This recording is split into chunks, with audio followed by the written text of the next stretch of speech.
ये free of cost वाली जी गल है इस ज़रा डिफाइन करो कोलो यानी कि सारा कुछ खर्च करके बिल्डिंगां ਦੀਆਂ ਫੀਸਾਂ ਸ਼ੀਸਾਂ ਤੁਸੀਂ ਕਿਰਾਏ ਸ਼ਾਇ ਆਪ ਦੇਸੋ ਕੀ ਕਰਸੋ ਫ੍ਰੀ ਆਫ ਕਾਸਟ ਨਾ ਥੋੜਾ ਜਿਹਾ ਮੈਂ ਜ਼ਰਾ ਡਿਫਾइन करो ਜਿਹੜਾ ਵੀ ਵਾਲਦੈਨ ਆਏਗਾ ਹਰ ਕਿਸੇ ਨੂੰ ਤਾਲੀਮ ਫੀਸ ਦੀ ਵਜ੍ਹਾ ਤੋਂ ਕਿਸੇ ਬੱਚੇ ਨੇ ਤਾਲੀਮ ਨਹੀਂ ਲੈਣ ਲੱਗੀ ਹੈ ਸਾਡਾ ਵਾਅਦਾ ਹੈ ਵਾਹ ਕੈਂਟ ਵਿੱਚ ਤਿਆਰ ਰੈਡੀ ਪਹਿਲੇ ਹਰ ਤਰ੍ਹਾਂ ਦੇ ਕਾਲਜ ਸਕੂਲ ਤੇ ਮੌਜੂਦ ਹਨ ਤੇ ਤੁਸੀਂ ਕੀ ਡਿਫਰੈਂਟ ਲੈ ਕੇ ਆਏ ਹੋ ਗੱਲਾਂ ਕਰਸਾਂ ਖਰੀਆ ਸਾਹਿਬ ਸੱਚੀਆਂ ਤੇ ਸੁਚੀਆਂ ਹਾਂ ਜੀ ਵੀਰੋ ਭਰਾਓ ਭੈਣੋ ਕਾਰਬਾਰ ਸਾਹਿਬ ਖੈਰ ਕਰੀਏ ਤੇ ਰਾਜ਼ੀ ਪਾਜ਼ੀਓ ਮਾਸ਼ਾਅੱਲਾ ਜੀ ਗਰਮੀ ਵੀ ਆ ਗਈ ਤੇ ਗਰਮੀ ਨਾਲ ਨਾਲ ਬੱਚੇ ਜਿਹੜੇ ਨੇ ਘਰਾਂ 'ਚ ਬਹਿ ਕੇ ਐਜੂਕੇਸ਼ਨ ਨੇ ਹੋਮ करसन ते बहुत कुछ करसन ते हजूर पाक ना भी सारा तो वधिया जड़ा फरमान है बेहतरीन किस्म ना माशाअल्लाह फरमान है कि इल्म हासिल करो चाहे तुसा चीन मिलना पवे माशाअल्लाह जी इत्थे एक नया कॉलेज ओपन पे होना सुपीरियर कॉलेज वाह कैंट ने विच ते उस कॉलेज ने पूरा स्टाफ पे ते इन्हां नाल तुसा मिलवाने आ इन्हां नाल गपशप भी क्लासां ते कमेंट विच अपनी राय भी देनी और इस वीडियो जितना हो सके शेयर भी करना है जी अस्सलाम वालेकुम वालेकुम सलाम जी जनाब सारे तो पहले तो मैं तुसी अपना तारफ करो जी मेरा नाम प्रोफेसर रिजवान अंजम है जी और मैं डायरेक्टर हाँ इस सुपीरियर कॉलेज वाह कैंट कैंपस में की एम की मिशन लैके आए वाह कैंट ने खास करके वाह कैंट में तैयार रेडी पहले हर तरह ने कॉलेज स्कूल ते मौजूद हैं ते तुसी की डिफरेंट लैके आए हो देखो ਜਿਹੜਾ ਵਾਹ ਕੈਂਟ ਨਾ ਏਰੀਆ ਹੈ ਨਾ ਇਹ ਇੱਕ ਲਿਟਰੇਸੀ ਰੇਟ ਨੇ ਵਾਲੇ ਨਾਲ ਅਲਹਮਦੁਲਿਲਾ ਵੈਸੇ ਵੀ ਬੜਾ ਪ੍ਰੋਮੀਨੈਂਟ ਏਰੀਆ ਹੈ ਤੇ ਫਿਰ ਜਿਹੜਾ ਸੁਪੀਰੀਅਰ ਗਰੁੱਪ ਆਫ ਕਾਲਜਸ ਮੈਂ ਥੋੜਾ ਜਿਹਾ ਤੁਸਾਂ ਨੇ ਚੈਨਲ ਨੇ ਤਵਸਤ ਨਾਲ ਇੱਕ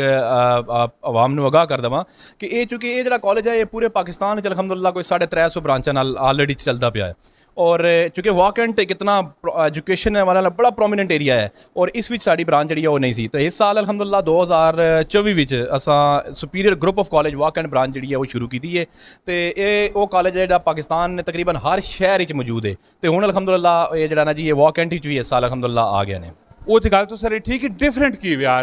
ऑलरेडी वाह कैंट में किसी किस्म की कमी तो कोई भी नहीं एजुकेशन ने वाले ना तुसा ने इस कॉलेज भी डिफरेंट की ये थोड़ा तुसा सवाल आए बड़ा बहुत जेनवन जिहा सवाल है मैं इस विच तुसा ने आगाह कर देवां कि जिहड़ा खास स्पैशलिटी है देखो जिहड़े इंटर लेवल ने प्रोग्राम है ना वाह कैंट माशाअल्लाह बाकी इदारे भी बहुत अच्छा करवा रहे अलहमदुलिल्लाह जिहड़े भी हैं मतलब सुपीरियर कॉलेज ने डिफरेंट प्रोग्राम जिहड़ा डिफरेंट कंटेंट है वो की है देखो इत्थे ये वे कि ना सिर्फ बच्चा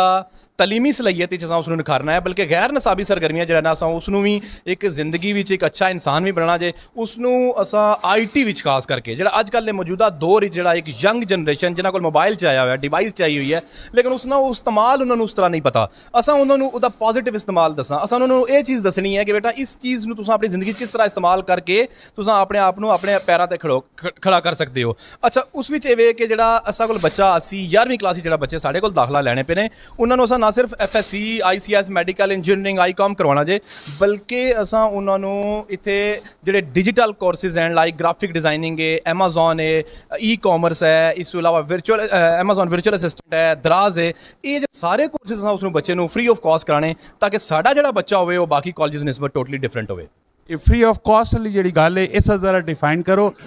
कोलो यानी कि सारा कुछ खर्च करके बिल्डिंगां ਦੀਆਂ ਫੀਸਾਂ ਸ਼ੀਸਾਂ ਤੁਸੀਂ ਕਿਰਾਏ ਸ਼ਾਇ ਆਪ ਦੇਸੋ ਕੀ ਕਰਸੋ ਫ੍ਰੀ ਆਫ ਕਾਸਟ ਨਾ ਥੋੜਾ ਜਿਹਾ ਮੈਂ ਜ਼ਰਾ ਡਿਫਾइन करो ਇਹ ਤੁਸੀਂ ਜਿਹੜਾ ਫ੍ਰੀ ਆਫ ਕਾਸਟ ਤੁਸੀਂ ਉਹ ਬਿਲਕੁਲ ਹੀ ਫ੍ਰੀ ਆਫ ਕਾਸਟ ਸਮਝ ਗਏ ਹੋ ਮੇਰਾ ਕਹਿਣ ਦਾ ਮਕਸਦ ਇਹ ਸੀ ਕਿ ਜਿਹੜੀ ਫੀਸ ਹੈ ਐਕਚੁਅਲ ਉਹ ਬੱਚਾ ਜਿਸ ਵੀ ਪ੍ਰਾਈਵੇਟ ਕਾਲਜ ਵਿੱਚ ਪੜ੍ਹੀ ਹੈ ਉਹ ਫੀਸ ਦੇਸੀ ਆਪਣੀ ਲੇਕਿਨ ਉਹ ਫੀਸ ਕਿਸ ਚੀਜ਼ ਨਹੀਂ ਦੇਸੀ ਬਿਲਫਾਜ਼ ਇੱਕ ਬੱਚਾ ਮੇਰੇ ਕੋਲ ਆਣਾ ਉਸ ਮੈਡੀਕਲ करना प्री मेडिकल करना या प्री इंजीनियरिंग करना बेसिकली फीस तो वो सुपीरियर ना इंतखाब करे या वो इंतखाब किसी XYZ कॉलेज ना करे फीस तो उस प्रोग्राम की देनी है लेकिन असा भी जी फीस चार्ज करनी है उस प्रोग्राम की फीस चार्ज करनी है उस प्रोग्राम की फीस विच ही असा उस बच्चे को डिफरेंट करने वास्ते उसनूं जिंदगी ना एक परपज़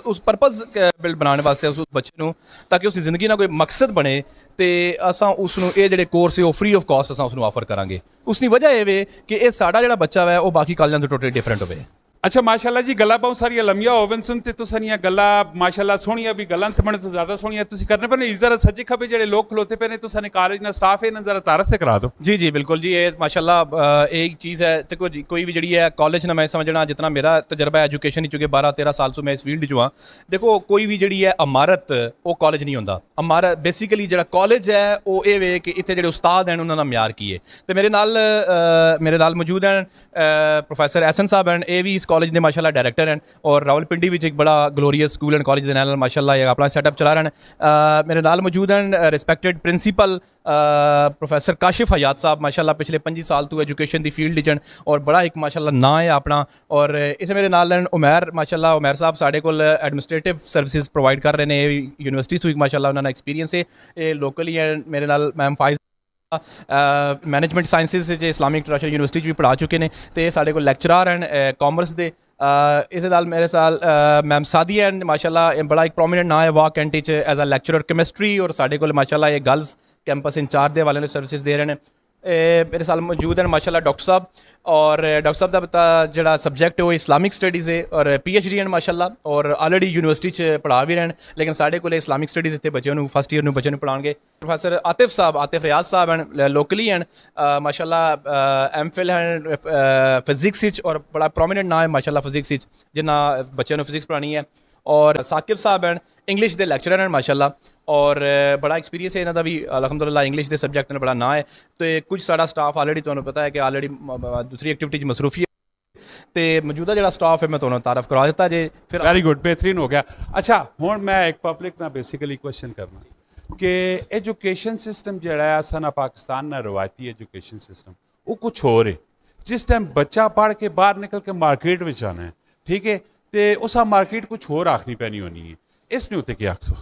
ਇਹ ਚੀਜ਼ ਥੋੜੀ ਜਿਹੀ ਪਹਿਲਾਂ ਤੁਸੀਂ ਜਿਹੜਾ ਸਵਾਲ ਸਾ ਇਸੇ ਸਵਾਲ ਦਾ ਮੈਂ ਤੁਹਾਨੂੰ ਥੋੜੀ ਦੇਰ ਪਹਿਲਾਂ ਜਵਾਬ ਵੀ ਇਸੇ ਵਜ੍ਹਾ ਦਿੱਤਾ ਸਾ ਕਿ ਦੇਖੋ ਬੱਚਾ ਇਸ ਟਾਈਮ ਟੋਟਲ ਇੱਕ ਚੀਜ਼ ਨੋਟ ਕਰੋ ਇਸ ਟਾਈਮ ਮਾਰਕੀਟ ਜਿਹੜੀ ਹੈ ਨਾ ਉਹ ਸਕਿੱਲ ਕੰਮ ਆਣੀ ਹੈ ਬੱਚੇ ਨਾਲ ਹੁਨਰ ਕੰਮ ਆਣਾ ਹੈ ਡਿਗਰੀ ਜਿਹੜੀ ਹੈ ਉਹ ਇੱਕ ਆਪਣੀ ਜਗ੍ਹਾ ਤੇ ਬਿਲਕੁਲ ਬਜਾਵ ਹੈ ਅਸਾਂ ਨਾ ਕੰਮ ਹੈ ਬੱਚਿਆਂ ਨਾਲ ਜਿਹੜਾ ਕਾਲਜਿਸ ਨਾਲ ਕੰਮ ਹੈ ਬੱਚਿਆਂ ਨੂੰ ਇੱਕ ਡਿਗਰੀ ਦੇਣਾ लेकिन सुपीरियर कॉलेज इससे वजह तो बहुत डिफरेंट है कि वो सिर्फ बच्चों को डिग्री नहीं दे रहा देखो एक बच्चा है वो अपने आप को इंडिपेंडेंट करना चाहता हूँ एक बच्चा 12वीं पढ़ के अगर मार्केट जाता तो केड़ी नौकरी है जी उस बच्चे को मिलनी है कोई ऐसी जॉब नहीं है जी उस बच्चे को मिलनी है सवाए इससे कि वो वेटर बन सकता सवाए इससे कोई सिक्योरिटी गार्ड बन सकता सवाए दे के कोई अगर बहुत अच्छे उसके नंबर हैं तो आर्मी वगैरह कमीशन वगैरह अप्लाई कर सकता लेकिन अगर उस बच्चे को सैकेंड ईयर तो बाद अगर तुझे कोई डिजिटल मार्केटिंग है अगर वो दराज से काम कर सकता है अगर उसको ग्राफिक डिजाइनिंग पता है तो पता है कि अजकल सारी यूथ मोस्टली पाकिस्तान यूथ और इंटरनेशनली जो बच्चे ने वो सारे आजकल फ्री लांसर बने ने ये फ्री लांसिंग जी है बहुत बड़ी इंडस्ट्री बन गई है जिसकी वजह से उसका बहुत सारा इंटरनेशनली रेवन्यू जो है वो पाकिस्तान लैके आ सकते हैं असा बच्चे को यही इत्थे सिखाना कि बेटा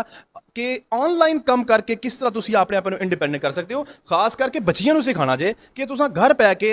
एक मोबाइल इस्तेमाल करके किस तरह तुम अपने पैरों पर खड़े कर सकते हो यही चीज़ टोटली डिफरेंट है और यही थोड़ा सवाल सी कि एक ट्रेडिशनल एजुकेशन सिस्टम हो रहे क्योंकि मार्केट में डिमांड हो रहे असा जहरी गल है एजुकेशन सिस्टम तो ना चेंज कर सकते क्योंकि ये तो गवर्नमेंट पॉलिसीज हैं लेकिन असा ये कर सकते हैं कि मौजूदा वक्त की रिक्वायरमेंट्स की है ताकि बच्चा जो सुबह 8 तो लैके शामी 2 बजे तक साढ़े कोल होंदा उस विच असा एक ट्रेडिशनल दे नाल उसनू नया क्या दे सकने ठीक हो गया ते अच्छा हुण मैं लास्ट विच ही दस छड़ो कि तुसां ऑलरेडी कॉलेज है किथे देखो जी इसकी लोकेशन तो बड़ी मैन प्राइम लोकेशन है मैन GT रोड बैरियर 3 ने बिल्कुल करीब ठीक है ये साडा कॉलेज जो है सुपीरियर कॉलेज ऑलरेडी अलहमदुलिल्लाह एग्जिस्टेड है फीस शीसा के जी कंसो अच्छा फीस जी है जी ये बड़ा एक कंसर्न होना वालदैन नवीम ठीक है और मैं तो दस जावा लेकिन ये टोटली डिपेंड करता जी बच्चे ने नंबरों पर डिपेंड करता पहला जरूरी है कि साढ़े फीस तो जरूरी है कि बच्चे का इंटरव्यू और पेरेंट्स का इंटरव्यू करेंगे ठीक है फीस बहुत मुनासिब है बाकी जो तलीमी इदारे वाकंड ने उन्होंने लैवल नहीं है कोई उससे ज़्यादा नहीं है क्योंकि सूँ पता है वाकंड की लोकेलिटी का म्यार किस तरह है अलहमदुलिल्लाह जो भी वालदैन आएगा हर किसी को तालीम फीस की वजह से किसी बच्चे ने तालीम नहीं लैन लगी है साड़ा वादा है माशाल्लाह जी एक दफ़ा तुसा इस कॉलेज जरूर विजिट करना है और तसल्ली बख्श होने तो बाद अपने बच्चों ने एडमिशन जरूर तुसा इत्थे कराने ये रवायती एजुकेशन ने नाल जो फिजिकली मार्केट ने जो तुसा दरपेश टेंशन परेशानियां आनियां वो भी स्किल तुसा सिखा के बाहर कट सन मिलने नेक्स्ट वीडियो अपना बहुत सारा ख्याल रखियो फी अमान अल्लाह पाकिस्तान जिंदाबाद।